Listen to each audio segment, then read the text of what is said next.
कोई आके आपसे पूछे अच्छा तुम ये सब कर रहे हो, बताओ इससे आगे क्या होगा, ऐसा तो मैंने कभी सोचा नहीं। बोइंग का जेटलाइनर बना रहा था, बहुत बड़ा उन्होंने बनाया, उतना बड़ा कभी देखा नहीं था। और बोइंग ने अपना पूरा फॉर्च्यून उसको डेवलप करने में लगा दिया और उसने अपनी पहली फ्लाइट भरी और वो सक्सेसफुल हो गया। Final walk around, one last inspection. It is the first flight of the Boeing 747. It's time to fly.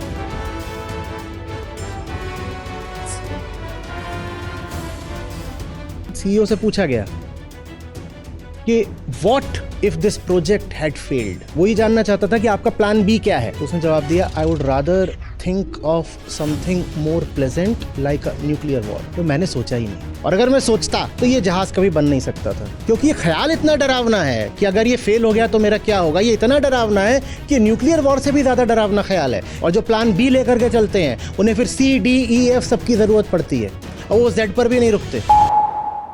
जिंदगी उनकी होती है जिनके पास कोई बैकअप नहीं होता है। एक लड़की थी, वो रस्सी पे चला करती थी, मौज मौज में चला करती थी।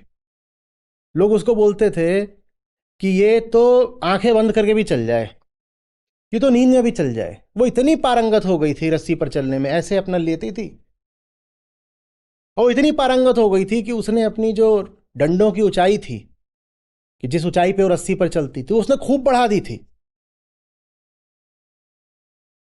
आम आदमी जितना ऊंचा होता है उससे वो 4 गुनी ऊंचाई पर चल रही है। समझ लो 20 फीट 25 फीट ऊंची वो चल रही है। इतना ऊंचा तो कोई चलता भी नहीं है रोप वॉकर, मस्ती में चला करे। तो कई लोगों को उससे बड़ी ईर्ष्या हो गई, लड़कियों को ही, पता नहीं क्यों, पर उनमें थोड़ी ज्यादा देखी जाती है। बड़ी ईर्ष्या हो गई, बोल रही है इसको तो बड़ी शाबाशी मिलती है और सबका ध्यान खींच लेती है अपनी ओर, बिल्कुल एकदम हीरोइन बनी जा रही है। वहां एकदम आकाश में टंग के चलती है ऐसे, और मस्त दनादन ऐसे मटकते हुए चलती है। तो लड़कियों ने कहा हम मन जानते, हमसे ज्यादा मन कोई नहीं जानता।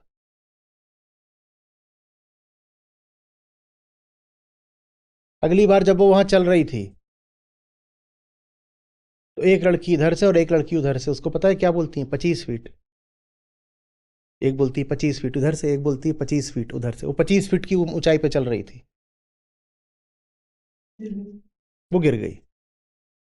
इन्होंने उसके मन में भविष्य डाल दिया, इन्होंने वही कर दिया जो अभी आप कर रही हैं कि कल मेरा क्या होगा, अगर मैं गिरी तो मेरा क्या होगा, बताओ मुझे बचाने वाला कौन है। वो गिर गई, वरना वो हंसते खेलते आंखें बंद करके पार कर जाती थी, मौज करती थी। ये सवाल दिमाग में आया नहीं कि वो गिर गई।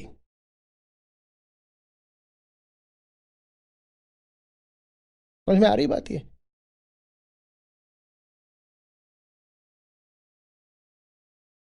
चमत्कारों की भाषा में इसको ऐसे कहा जाता है कि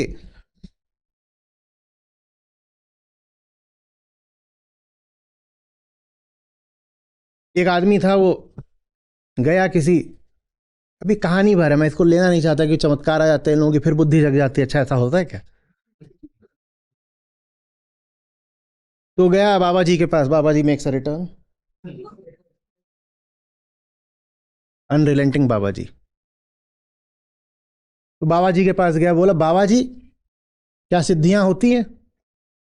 बाबा जी बोले बिल्कुल होती है, क्यों नहीं होती? बोले बाबा जी ये नदी है, क्या मैं इसको चल के पार कर सकता हूं? बाबा जी बोले बिल्कुल पार कर सकते हो।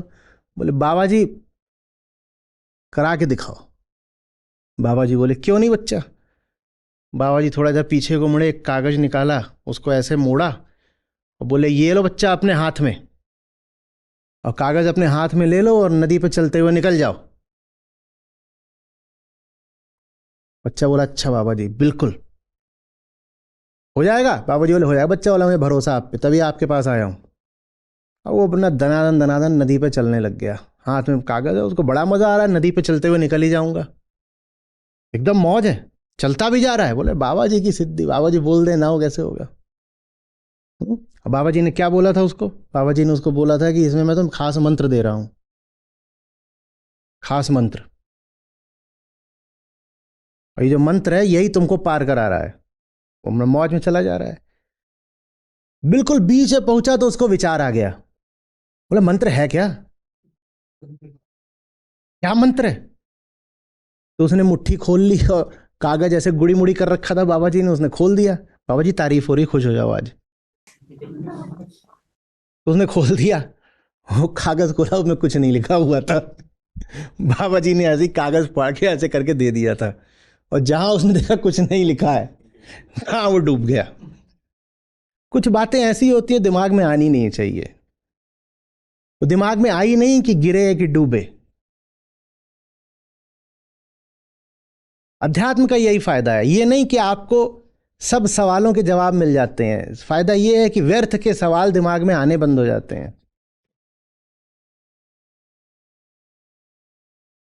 कोई आके आपसे पूछे, अच्छा तुम ये सब कर रहे हो,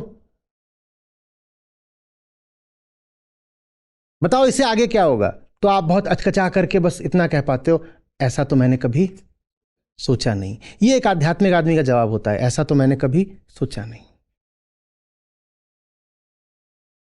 कृष्णमूर्ति थे, एक बार पकड़े गए, एकदम बैठे थे और जितने बाबा जी लोग हैं सबको एकदम दंदना रहे थे। बोल रहे ये है वो है, तुम मास्टर को अथॉरिटी बना लेते हो, और ये गुरु चेला का तुमने रिश्ता बना रखा है, और nobody should be learning from the other. There is nothing to learn from सारा another. जो प्रकाश है ज्ञान से, वो अपने भीतर से आने होता है। बी योर ओन टीचर, खुद को ही करो, किसी दूसरे की सुनने की जरूरत नहीं है। क्या जानता कोई दूसरा। तो एक खड़ा हो गया, वो बोला पर सर किसी दूसरे की सुनने की जरूरत नहीं है, तो आप हमें पूरी जिंदगी क्यों सुना रहे हैं। तो एकदम घबरा गए। मालूम है क्या बोलते हैं, वही जो बोला अचकचा के, but I don't do it on purpose. हाँ, सोच के नहीं करता, हो जाता है। और सोच के करूंगा तो न जाने कितनी गड़बड़ें हो जाएंगी, जो मैं बोल रहा हूं वही बदल जाएगा। सोच के नहीं करता तो हो जाता है। फिर आगे बोले, जाने उसी मौके पे या कहीं और।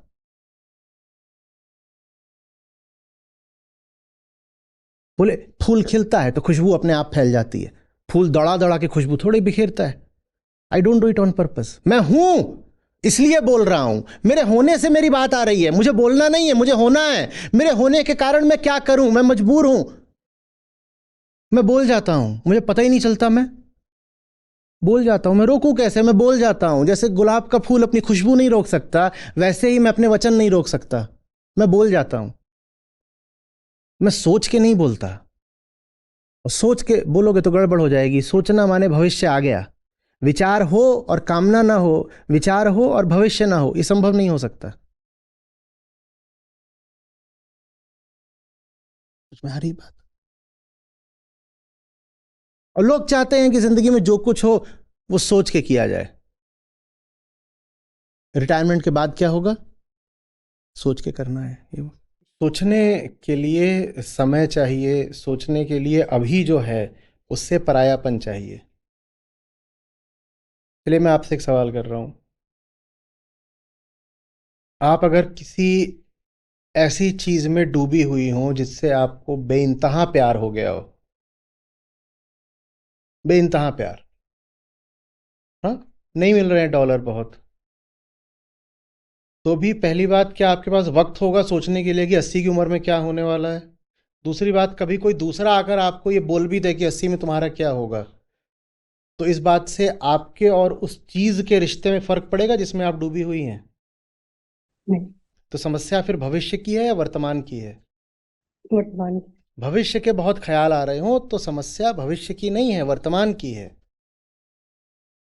जो वर्तमान के साथ पूरा इंसाफ नहीं कर रहे होते, पूरी वफा नहीं कर रहे होते, उनको ही भविष्य को लेकर चिंता होती है। फिर उदाहरण भी एक ही दिशा से आते हैं। बहुत कुछ हो सकता है। 75 का होने पर यह भी हो सकता है कि मेरे पास पैसे ना हो, ये भी हो सकता है। ये भी हो सकता है कि मैं ऐसा हो गया हूँ कि मुझे पैसे की परवाह ना हो सकता है मैं मर गया हूँ, हो सकता है मैं जिंदा हूँ, पता नहीं क्या हो सकता है, मुझे नहीं मालूम। जो भी हो सकता होगा मुझे सोचना नहीं, क्योंकि अभी मेरे पास जीने के लिए एक बहुत सुंदर वजह है, और ये वजह मुझे आगे का नहीं सोचने देगी। मैं कहाँ से समय निकालूं आगे का सोचने के लिए। तो आगे इसका सोचने की बात भी बहुत ज़्यादा तब पैदा होती है ना, वही जो पर्सनल टाइम होता है। ये जो हमने एक व्यवस्था बनाई है ना, जिसमें आप इतने घंटे काम करके इतने पैसे ले लेते हो और उसके बाद घर जा करके अपना पर्सनल टाइम एंजॉय करते हो और क्या देते हो, DND, डू नॉट डिस्टर्ब, ये मेरा पर्सनल टाइम चल रहा है। ये नर्क है व्यवस्था। और यही व्यवस्था है जो सब तरीके के घटिया कामों को जिंदा रखे हुए है, क्योंकि आप घटिया काम करके भी अपने आप को ये बहाना दे लेते हो कि अभी मेरे पास पर्सनल टाइम तो मिलेगा ना रिकवर करने के लिए। ये दुनिया ऐसी हो जाए कि ये जो व्यक्तिगत और व्यावसायिक है मामला, दफ्तर का और घर का, पर्सनल प्रोफेशनल, ये एक हो जाए, तो कोई घटिया काम फिर कर कैसे पाएगा? वो घटिया काम जब एक हो गया, घर और दफ्तर, तो घटिया काम अब 24 घंटे चलेगा ना। 24 घंटे कोई घटिया काम कर ही नहीं सकता। घटिया काम तभी हो पाता है जब वीकेंड फ्री मिल जाता है, जब शामें और रातें फ्री मिल जाती हैं। और जिसकी ज़िंदगी में जितनी घटिया चीज़ें होंगी, वो उतना ज़्यादा चाहेगा कि मैं अपने प्रोफेशनल टाइम को कम कर दूं, और बहुत झीकेगा। अगर प्रोफेशनल काम बढ़ा दिया जाएगा तो उसको बहुत चिढ़ लगेगी। उसे पूछो चिढ़ क्यों लग रही है? क्या इतना काम दे दिया कि 24 घंटे कम पड़ गए? नहीं। क्या इतना काम दे दिया कि 18 घंटे कम पड़ गए? नहीं। तो फिर ये जो काम है, ये काम तुम्हें बाधा किस जगह दे रहा है? कहेंगे वो और मेरे और भी तो काम होते हैं ना, वो भी करने हैं मुझे, और भी तो काम करने हैं ना मुझे। इस पे इधर मुंह डालना है, इधर करना है, इंस्टाग्राम पे कुछ करना है, घटिया किस्म की चीज़ें इकट्ठा करनी है, उनको नॉलेज बोलना है कि मैं भी तो अपनी पर्सनल चीज़ का नॉलेज लेता हूँ। आपके सवाल का जवाब यही है कि ये सवाल आए ही नहीं। जिसको इस सवाल आ गया, अब उसको कोई जवाब नहीं दिया जा सकता। आप बात समझ रही हैं ना? मैं उम्मीद करता हूँ आप समझ रही होंगी, क्योंकि ये सवाल ही अपने आप में एक तरह की बेवफाई है। ये सवाल ही अपने आप में एक तरह की, अब क्या बोलूँ मैं, मुझे अनुमति दीजिए कि बोल सकूं कि चोरी है एक तरह की ये। तो ये अब कोई कर क्या आ गया है, अब मैं उसको कैसे बोलूं कि इसको अंडू कर दो? इस सवाल का दिमाग में आना ही समझिए जैसे कि हो गई गड़बड़, वरना ये विचार ही क्यों आता दिमाग में? कुछ विचार ऐसे होते हैं जिनका दिमाग में, हम कहते हैं ना कि विचार यदि कर्म बन गया तब गड़बड़ हुई, तब पाप हुआ, अपराध हुआ। आवश्यक नहीं है। विचार कर्म बन जाए तभी अपराध नहीं होता। ज्यादातर विचार ऐसे हैं जिनका दिमाग में आना ही अपराध होता है। मेरा कल क्या होगा, मेरा कल क्या होगा। बात यह नहीं है कि इसका उत्तर सही मिला कि नहीं, बात यह है कि यह प्रश्न ही गड़बड़ हो गया। मेरा कल क्या होगा, यह प्रश्न ही गड़बड़ हो गया। यह प्रश्न दिमाग में आ रहा है माने कहीं आज इधर उधर चोरी करके बैठे हो, और मेरे पास कोई जवाब नहीं है। आप पूछे कि हाँ बताओ, मैं आज इतना नहीं कर रही हूँ, 75 की उम्र में अगर मुझे काम करना पड़ा तो मेरा क्या होगा? और कोई आके बोले कि आज मैं दिन रात खट रहा हूँ और इसकी वजह से मेरा बुढ़ापा बहुत सुखद होगा। ये दोनों ही बातों का कोई जवाब नहीं है मेरे पास। हाँ, क्योंकि ये दोनों ही बातें बहुत गलत जगह से आ रही हैं। जो बोल रहा है मैं आज इसलिए काम कर रहा हूँ कि बुढ़ापा मेरा सुख भरा होगा, वो भी आज वाले काम में डूबा हुआ नहीं है। वो भी सकाम मेहनत कर रहा है। वो कह रहा है आज इसलिए काम कर रहा हूँ कि कल कुछ मज़ा आ जाएगा, तो आज कोई घटिया काम भी करना है तो कर लूँगा, उससे पैसे मिल रहे हैं, कल काम आएंगे पैसे। और जो कह रहा है कि आज मैं डर रहा हूँ कल क्या होगा, वो भी यही कर रहा है। उसको भी आज के काम से कोई मतलब नहीं हो, कल की ही सोच रहा है। भला बस वो है जिसको ये सवाल कभी कौंधे ही नहीं।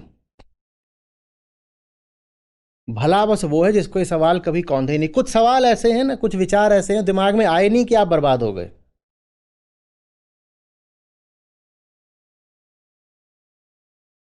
मैं कैंपस में था, तो वहाँ पर प्लेसमेंट, IIM में, वहाँ प्लेसमेंट ऐसे होता है कि 3 दिन में सबको निपटा दिया जाता है। वो कहते हैं एकेडमिक कैलेंडर ख़राब नहीं होना चाहिए, तो जो भी पूरी हायरिंग होगी वो बस 3 दिन में होगी। 4 दिन होते हैं, डे 0 भी उसे मानते हैं। तो डे 0, डे 1, डे 2, डे 3, आमतौर पे डे 3 तक कोई पहुँचते ही नहीं, 3 दिन में सब निपट जाता है 0, 1, 2 में। तो बहुत नतीजा ये होता है कि बहुत सारी जो कंपनियाँ होती हैं वो एक ही दिन आ जाती हैं, और आप एक ही दिन में कई बार 10-10, 15-15 इंटरव्यू भी दे रहे होते हो।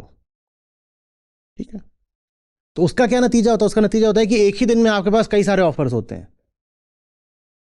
ये भी यहाँ से भी मिल गया। अब आपने दिए थे 15 इंटरव्यू, 12 इंटरव्यू या 8 इंटरव्यू, उसमें से आपके 4 या 5 आपके ऑफर्स आ गए हैं, वो ऑफर्स रखे हुए हैं और आपको चुनना है। ये भी नियम है, आज शाम तक ही चुन भी लो या आज रात तक इसमें से चुन लो। क्यों चुन लो? ताकि कंपनी को पता चल जाए कि पोजीशन अभी खाली है। क्यों पता चल जाए? ताकि वो ऑफर किसी और को दिया जा सके। तो मेरे पास भी आ गए थे ऑफर्स, वो रखे हुए हैं। उसमें से एक भारत की एक शीर्ष पीएसयू का था, ठीक है। तो और बाकी प्राइवेट बैंक्स और दूसरी कंपनियां उनके थे।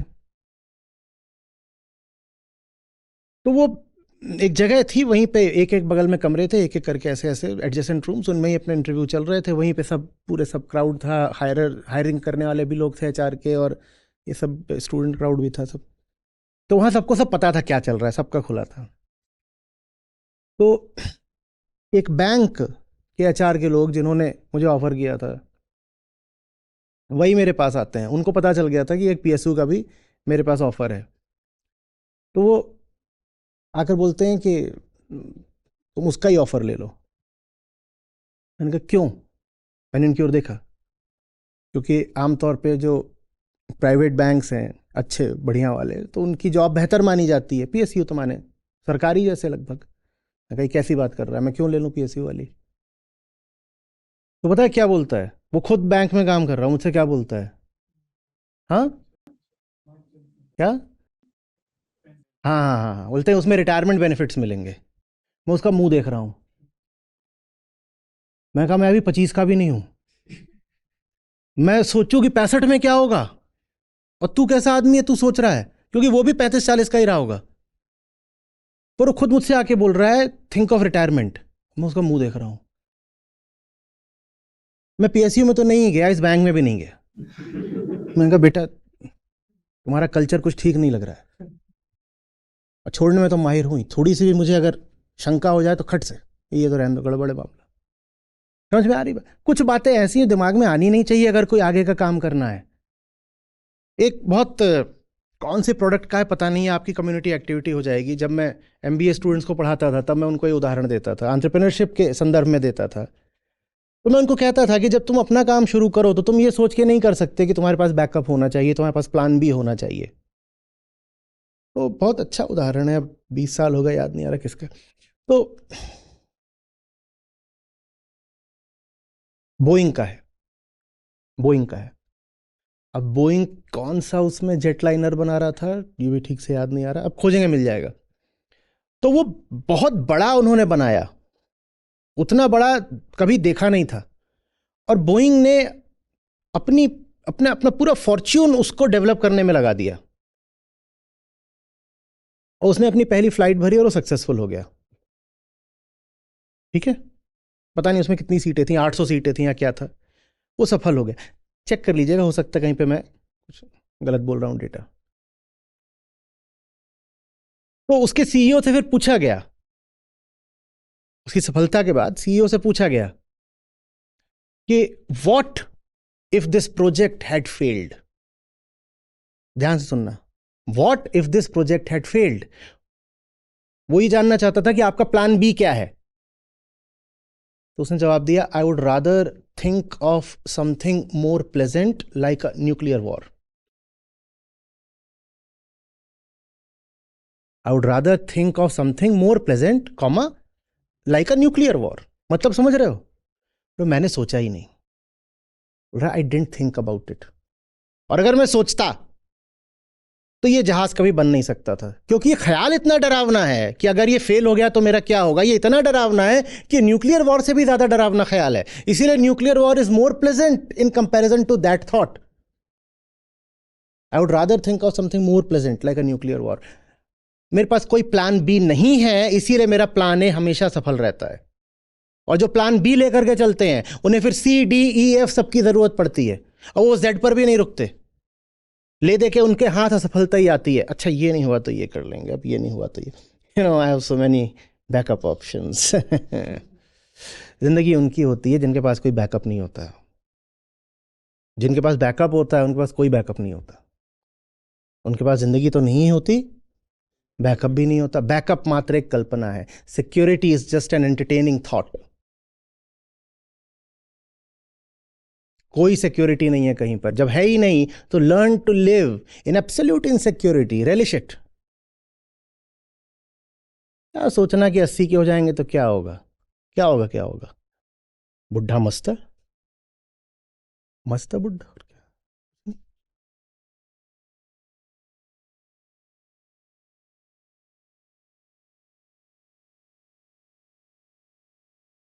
अब ये भी जो बात है ये खतरनाक भी हो सकती है, समझ के कैसे बोलूं, क्योंकि एक से एक धुरंधर है। ऐसे भी हो सकते हैं जो बिना टिकट लिए ट्रेन में चढ़ जाएं, वो भी गलत ट्रेन में, वो भी इंजन में।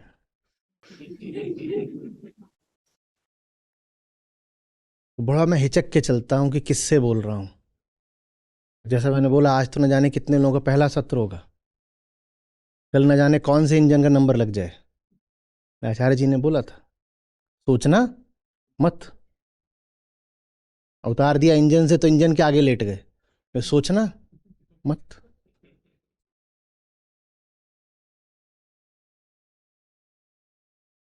मैंने नहीं कहा मत सोचना, मैंने कहा जो अभी है उसके इतने करीब आ जाओ, उसे इतनी पूरी तरह जान लो कि सोचने की आगे की जरूरत न पड़े।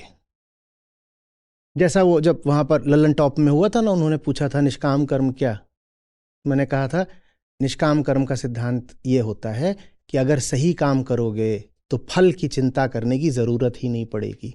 वैसे ही अगर सही जिंदगी जियोगे तो भविष्य की चिंता करने की जरूरत ही नहीं पड़ेगी। उसी को और आगे बढ़ा दीजिए, वर्तमान यदि सही है तो भविष्य का विचार मन में आएगा ही नहीं। भविष्य अगर बहुत सता रहा है तो वो वर्तमान की बीमारी का संकेत है। सर तो ये बात सही है कि आंतरिक तल पे ये देखते चलें कि मिला क्या, और बाहरी तल पे पूछना ही नहीं है कि क्या मिला। हाँ हाँ, आंतरिक तल पर ये देखते चलें कि अभी जो चल रहा है क्या वो क्या वो मेरे प्रेम से चल रहा है या मेरे डर असुरक्षा वगैरह से चल रहा है। अभी जो चल रहा है अगर उसमें प्रेम है तो बस बात वहीं खत्म हो गई। फिर जो अभी चल रहा है उस पर पूरा पूरा ध्यान दीजिए।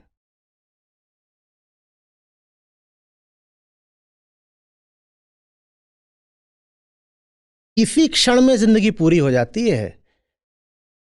वो है ना, जिंदगी प्यार की दो चार घड़ी होती है, प्रेम में जी रहे हो ना, पता ही नहीं चलता कि आगे कुछ है भी क्या, क्योंकि अभी ही इतना कुछ है कि वो आपको खा जाता है। आगे का कैसे सोचें। आज फिर मुझे धमकी दी गई थी कि नहीं 1.5 घंटे में रुक जाना। अभी आज सत्र ही चला है, जो भूमिका वाली बात होती है वही 1.5 घंटे चली है और ज्यादा चली है 1.5 घंटे से। अभी ये बातचीत चल रही है 2 घंटे से ऊपर हो गया है, कैसे रुक जाएं।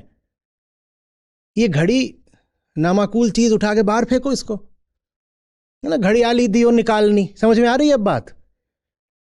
ये क्षण ही इतना मधुर है, घड़ी की ओर देखे कौन, नहीं देखा जाता, बेवफाई हो जाएगी घड़ी की ओर देखेंगे तो। कैसे भविष्य का ख्याल करें। सर पर बेवफाई तो हमारी तरफ से भी हो रही है कि आपसे क्वेश्चन पूछ रहे हैं ना आपको। नहीं, वो आपको करना है, सबका अपना अपना फर्ज है, अपना धर्म है। आप पूछिए, आप करिए, क्योंकि आप नहीं भी पूछोगे तो मुझे तो बकना है, मैं किसी और बहाने से बकूंगा। इससे अच्छा आप पूछ ही लो।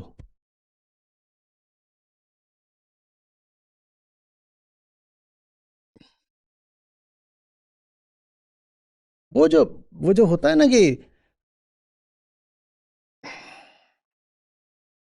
बहुत सारे गीत भी हैं ऐसे, वो अपनी हालत से जब बिल्कुल रेजोनेट करते हैं तो सुरूर छा जाता है।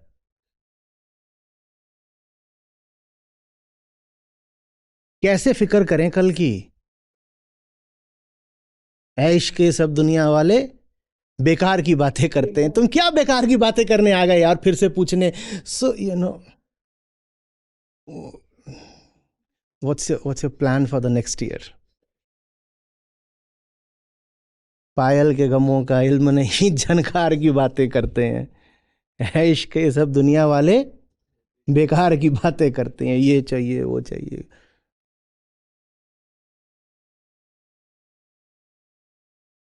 आप हो गए हो 26-28 साल के, कोई फूफी आके बस आपसे इतना पूछ ले, सो बेटा व्हाट आर यू थिंकिंग ना, उसका एक ही मतलब होता है, आप बोल दो I am thinking about the next rave party.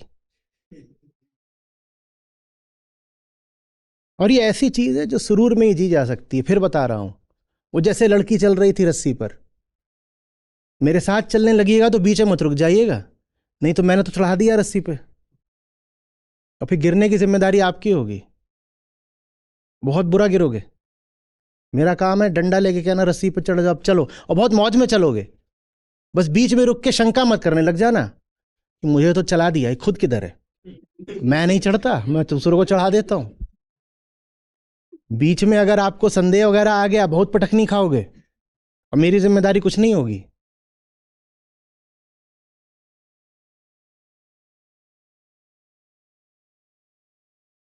क्या पता जब आप उतर जाओ रस्सी से तो पता चले कि डंडों को किसने थाम रखा था, वो खुद कैसे चढ़े बेचारा।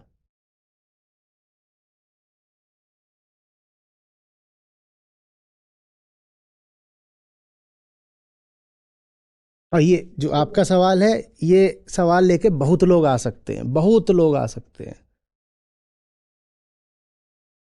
क्योंकि मेरी तो पूरी सीख ही नकार की है, ये छोड़ो वो छोड़ो, ऐसा छोड़ो वैसा छोड़ो, बिल्कुल यही लेके आता है, छोड़ तो देंगे, व्हाट नेक्स्ट, फिर क्या होगा, मिलेगा क्या, नहीं मिले, ये तो छोड़ा, आगे क्या आएगा। One bird in hand is better than two in bush, हाथ वाली चिड़िया तो उड़ गई, अब झुंड घूम रहा है, धनिया चली गई, पुदीना का पता नहीं, मरवा दिया आचार्य ने। एक एक सुरूर है, उसमें ही जिंदगी कट जाए तो मुक्ति है।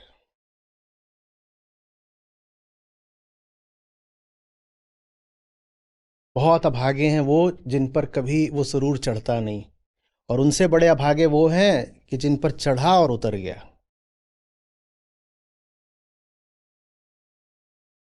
उतरता है इसी से, जब आप बन जाते हो संशय आत्मा। ये संशय दिमाग में मत आने देना, वो आएगा तभी जब पहले वर्तमान से बेवफाई कर रहे होगे, वो करना मत। कोई आए बोले I live a risk free life, आप बोलिए I live a future free life. तू फ्यूचर के रिस्क मिटिगेट करता है, मैंने फ्यूचर ही एनिहिलेट कर दिया। अब कौन सा रिस्क, सारे रिस्क तब होंगे ना जब पहले फ्यूचर होगा। हमने फ्यूचर वही उड़ा दिया, न रहेगा फ्यूचर, न बचेगा रिस्क।